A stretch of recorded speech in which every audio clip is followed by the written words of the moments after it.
They say that in the beginning time did not move. The stars stood still and the oceans mirrored the heavens without a single ripple. It was not eternity, nor was it existence. It was silence, infinite and unbroken. And then, the sound.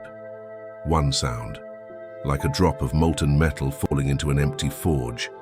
A chime. The first tick. And from that single heartbeat, the universe began to breathe. No one knows who heard it first, the angels, the void, or something older than both. But all agree the sound came from him, the one they would later call the Clockmaker of God. He was not divine, nor mortal. He was the craftsman between realms, a being forged of thought and metal, with eyes like polished obsidian and hands that shimmered as if made from mercury. He did not create the stars. He measured them. He did not command the heavens. He kept them in motion. In the language of angels, his name was Archronos, though in mortal tongues, he would be remembered only in fragments, a whisper in dead scrolls, a sigil carved into the walls of forgotten monasteries, or the dream of a dying philosopher. Archronos was given one task: to bind chaos in order, to take the infinite shapeless breath of the cosmos and cage it in rhythm, in seconds, in hours, in ages.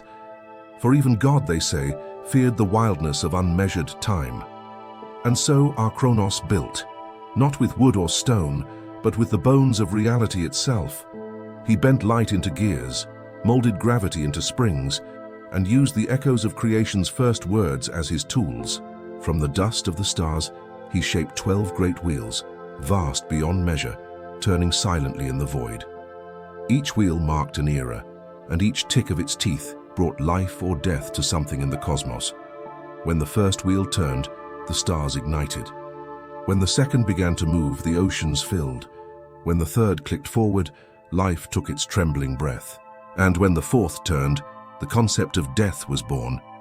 For what moves forward must also end. Every clock, even one forged by divine command, is a promise that all things must one day stop. At first, the universe moved in harmony. The great wheels sang like choirs, their rhythm perfect, their light divine. Angels counted the seconds as hymns, and the gods of the newborn world whispered prayers to Archronos, the keeper of time. But in the seventh era, something went wrong. The gears began to tremble. One of the wheels, the seventh wheel, the one that measured consciousness and dream, began to slow. At first it was only a hesitation, a tremor between ticks. Then entire eternities began to stretch thin, like the breath before a scream. Archronos descended into the heart of the clock to find the fault. He searched the gears that moved galaxies, the springs that wound the souls of living beings. And there, at the center, he found a crack, a single fracture almost invisible. But through that hairline break, something was seeping, something dark, alive, and hungry. It had no name, only the scent of rot and the hum of discord. It was the unborn time, the hours that were never meant to exist, moments that God himself had cast away when he spoke creation into order. And somehow they were finding their way back in. Archronos tried to seal the crack, but the darkness whispered to him. It told him of timelines that could have been, of worlds without pain, without death, without decay. It spoke with the voices of the unborn, the seconds that were never lived, the choices never made. And as he listened, the clockmaker hesitated. For the first time in eternity, he wondered, if every tick brings creation closer to death, then was his work truly divine? The hesitation spread through him like rust. Each doubt corroded a cog, each whisper loosened a spring, and soon the clock began to shudder. Time itself stuttered. Moments repeated, faces flickered, stars aged and reversed in the same breath. Mortals began to dream of events that never happened. Prophets saw two futures at once and went mad trying to choose. Even the angels forgot the sequence of their own songs. God, they say, descended into the heart of the clock. And there he found Archronos, trembling before the fractured wheel, surrounded by the shadows of undone time. The Creator spoke only once. You were made to keep the order, not to question it. But Archronos looked upon him and said, then why did you give me the mind to understand imperfection? It was blasphemy, but it was also truth. The first truth ever spoken against creation. and for that the clockmaker was cast out. The gates of heaven closed behind him, and the great clock was sealed. The angels turned their faces away, for none could bear to see time bleed. And Archronos fell, through the spiraling corridors of eternity, through centuries yet unborn, until he struck the heart of the mortal world. He landed in a field of glass, where the air itself shimmered with broken seconds. When he rose, his body was no longer made of light. It was flesh, pale and fragile, but his eyes still gleamed with the reflection of moving gears. And within his chest he could still hear it, the ticking. He wandered for ages through worlds that forgot his name. He watched empires rise and fall, watched the sun die and be reborn in other skies. Everywhere he went, he carried a pocket of silence, a place where clocks stopped, where flowers did not wilt, where death hesitated. Mortals began to fear him. They called him the Stillman, the Sleepless One, the Grey Artisan. In some tongues he was the Angel of Clocks, in others the Thief of Years. But he was none of those things. He was a man who had measured eternity and found it flawed. One day, in a world still wet with dawn, he came upon a monastery built atop an endless desert. Its monks studied the passage of stars and the slow decay of stone. They believed that understanding time was the same as understanding God, and when they saw the stranger who made their hourglasses freeze and their sundials dim, they knelt. The oldest monk asked, "Who are you, wanderer, that your shadow halts the day?" Archronos replied, "I am the one who once kept the rhythm of heaven. Now I walk to remember its silence." The monks invited him inside. And there, for the first time since his fall, the clockmaker built again. Not a divine mechanism, nor a cosmic cage, but a small clock, no bigger than a man's heart. He shaped it from copper and tears, from sand and memory. He wound it once, and it began to tick, softly, mournfully, beautifully. The monk said it measured not hours but regret, that each tick marked a sin remembered, a moment one wished to change. And though Archronos denied it, he watched it every night, the pendulum swinging between what was and what could never be again. Years passed. The monks aged and died, but the clockmaker did not. He remained silent, listening to the soft rhythm of the world he once ruled. But one day, the clock stopped. No reason, no warning. The pendulum froze mid-swing. The air went still, and Archronos felt a coldness he had not known since his exile. He opened the clock. Inside there was no mechanism, only a small, hollow space, and within it, something was moving, something dark, something alive. The darkness spoke again, in the same voice that had once whispered through the crack of the seventh wheel. "You tried to cage me, clockmaker, but I am not time. I am what time leaves behind." And Archronos understood. It was not the unborn seconds that had broken the clock of heaven. It was memory, the eternal ache of what could have been. Every creature that had ever lived, every world that had ever ended, left behind a shadow of itself. And those shadows had gathered, forming the first parasite in creation, remorse. The darkness spread from the small clock, filling the room, swallowing light.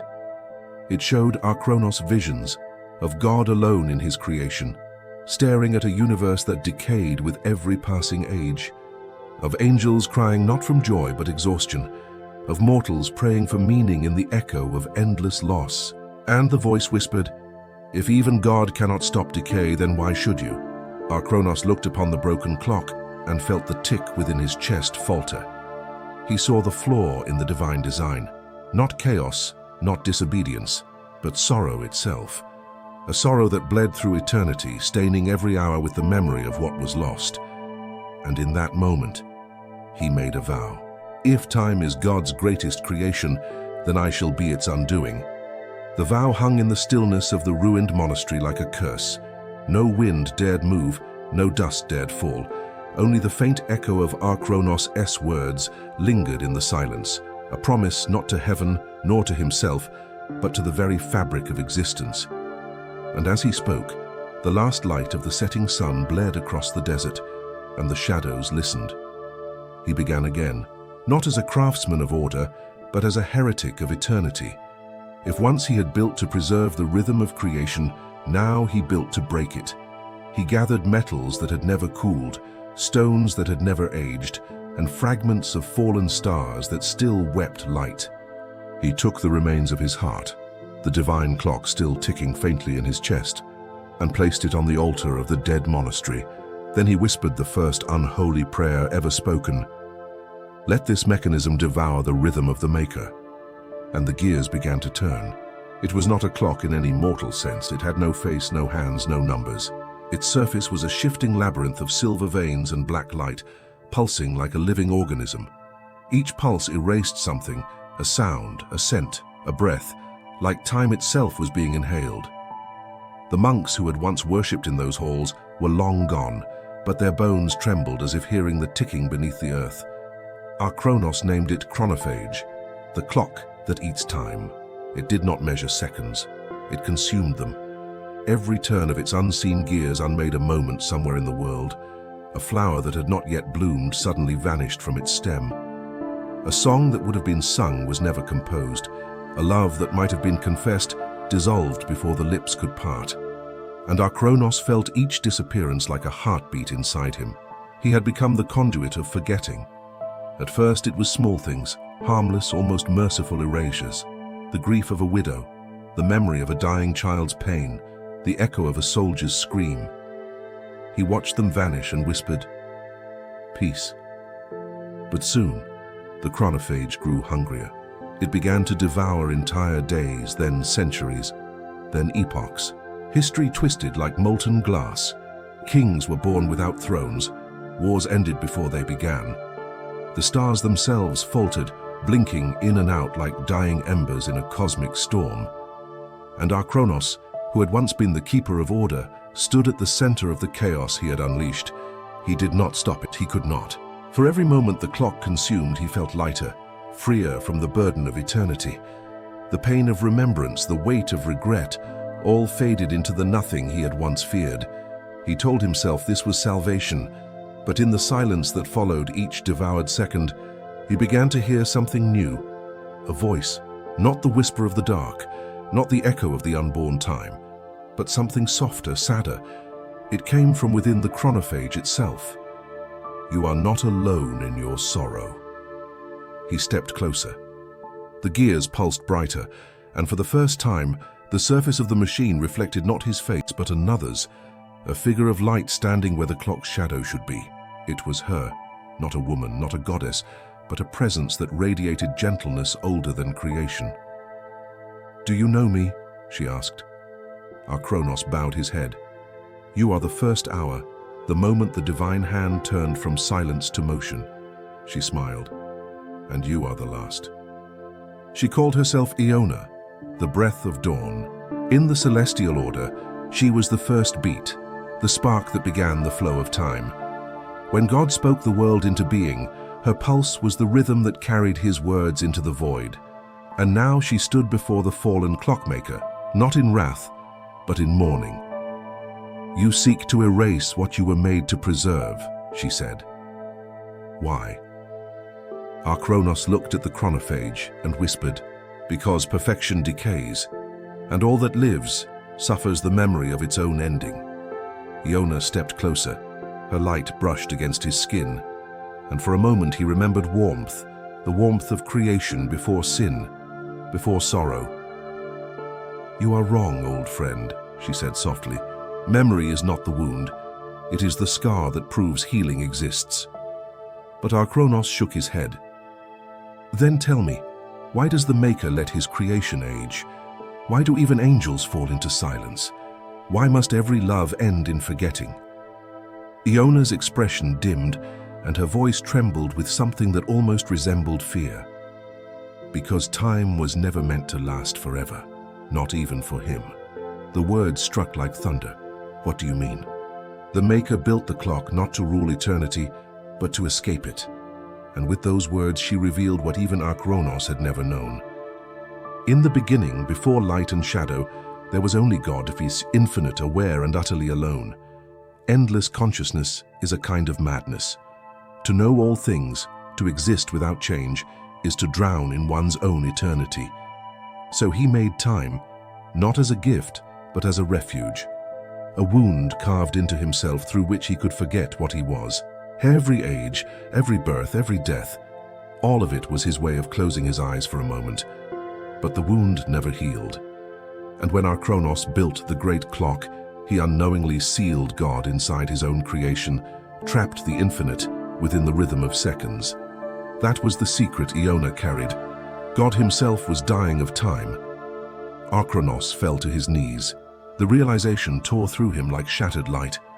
Every tick of the chronophage now sounded like a heartbeat. Not his, not the world's, but God's. Each consumed moment was another breath of the divine slipping away. "If I stop it," he whispered, "he suffers. If I let it continue, he fades." Iona's eyes shimmered with tears that became small stars as they fell. "Then you must choose which mercy to give your maker." The choice haunted him. For centuries, or what centuries still meant, he wandered the ruins of time, seeking meaning in the echoes of dying worlds. He watched civilizations flicker and vanish, watched lovers turn to dust mid-embrace, watched the constellations lose their pattern and fall apart. Each loss carved another fracture in his heart. The chronophage followed him like a shadow, devouring without rest, consuming the concept of continuity itself. And then one day he found the last sunrise. It rose over a dead ocean, pale and trembling. The sky above was torn with cracks of darkness where the stars had been devoured. And in that fragile light stood Iona waiting. "It ends here," she said. "The clock has eaten all but this final moment." Archronos stood beside her and gazed at the dying horizon. "Will he awaken when it stops?" "Perhaps," she said. "Or perhaps this was what he desired. The silence after the song." He looked at her, then at the chronophage. Its light flickered like a dying heart. The gears slowed. The hum deepened. All creation hung on that final turn. "What will become of us?" he asked. Iona smiled faintly. "We were the hands of his clock, Archronos. When the clock ends, so do we." He nodded, and for the first time since his fall, he felt peace. He placed his palm on the machine, his own heartbeat syncing with its rhythm. He whispered the words he had once used to begin time, but now inverted them. The uncreation prayer. Not order, not chaos, only rest. The chronophage stopped. A final tick, then silence. The world dissolved gently, like ash in a slow wind. Time unspooled backward and inward, collapsing into the singular point from which it had begun. Stars reversed their deaths, oceans folded into vapor, and the voices of all living things merged into one vast sigh. And in that collapsing eternity, Archronos saw him again, not as a god, not as a judge, but as a weary craftsman, smiling. "You have done what even I could not," said the voice of creation. "You have freed me from remembering." Archronos bowed his head. "Then what am I now?" "You are what remains when time has nothing left to measure." In the infinite quiet that followed, there was no sound, no motion, only a faint glow, like the last ember of a dying forge. And from that glow came one final, perfect chime. The last tick, and then nothing. No stars, no gods, no clocks. Only the silence that came before time. But silence too is a kind of seed. And somewhere, beyond where eternity used to be, a single pulse began again. Tick. The first heartbeat of a new creation. Unaware that in the shadow between ticks, a faint figure stirred, a craftsman of forgotten ages, his eyes opening to the newborn light. And with a voice worn by eons, he whispered to the void, "Perhaps this time, I'll let it breathe on its own."